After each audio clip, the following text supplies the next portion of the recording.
자, 이것도 좀 궁금한 게 지금 헌재가 어제 판결을 보면 이제 사실로 인정한 부분들이 상당히 많이 나오지 않았습니까? 그러니까 정치인 체포 지시라든지 이런 부분들을 사실로 인정했기 때문에 위헌의 어떤 중대성을 인정했다라고도 볼 수 있는데 이게 향후 진행될 내란 혐의 재판에는 어떤 영향을 줄까? 이게 궁금하거든요. 사실 헌법재판은 헌법재판이고 형사재판은 형사재판입니다. 이제 별도의 다른 재판이기 때문에 이것이 직접적인 영향을 준다고 보기보다는 그럼에도 불구하고 영향을 줄 수밖에 없는 구조다. 왜냐하면 12.3 비상계엄 선포라는 동일한 사실관계를 대상으로 판단을 한 것이기 때문인데요. 일단 12.3 비상계엄 선포가 헌법과 법률에 위반되는 부분이 있는지에 대한 결론이 어제 헌법재판을 통해서 결론이 난 것이고 12.3 비상계엄 선포는 그 자체로서 헌법과 법률에 중대한 위반 사항이 있다라는 부분까지는 확인이 된 것입니다.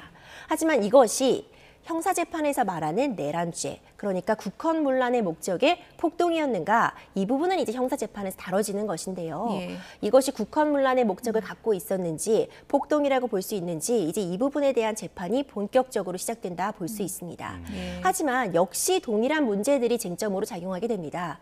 정치인들에 대한 체포 지시, 그리고 어떤 국회에 대한 무력 봉쇄, 이런 부분들이 사실 헌법재판에서 사실관계로서 인정이 되었고 윤석열 대통령 측의 주장이 아니라 이와 반대되는 주장 측의 신빙성을 높게 확인한 점은 이미 확인이 되었기 때문에 형사재판에서도 동일한 쟁점이 영향을 줄 수밖에 없다 이렇게 보여지고요.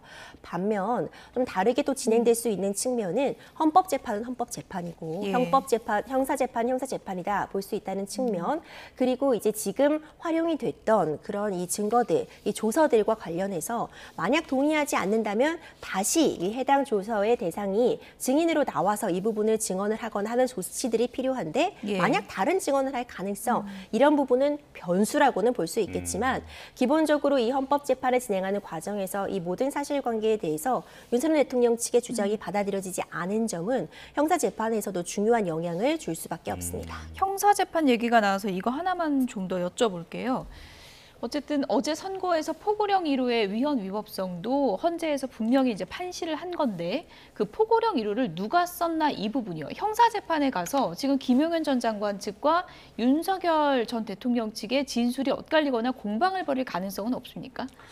네, 원래 초반에는 좀 그럴 수 있는 여지가 있었습니다. 예. 그렇지만 이제 사실은 대통령 탄핵 심판 과정에서 이 부분들이 서로 간의 의견들이 정리된 것 같습니다. 진술이. 결론적으로는 김용현 전 장관이 초고를 써서 했고 그 내용들을 윤석열 대통령이 검토를 해서 서로 의사결정을 주고받아가지고 내린 것이다. 즉 두 사람이 같이 공동해서 만든 것이다라는 점에 있어서는 어느 정도 정리가 된 것 같고요. 그렇기 때문에 그 부분에 있어가지고 이제 특히나 이제 상급자인 윤석열 전 대통령 같은 경우에는 포고령 1호의 내용에 대해서 나는 전혀 몰랐다라고 얘기하기는 이제는 어려운 그런 예. 상황이 됐다라고 볼 수 있습니다. 예.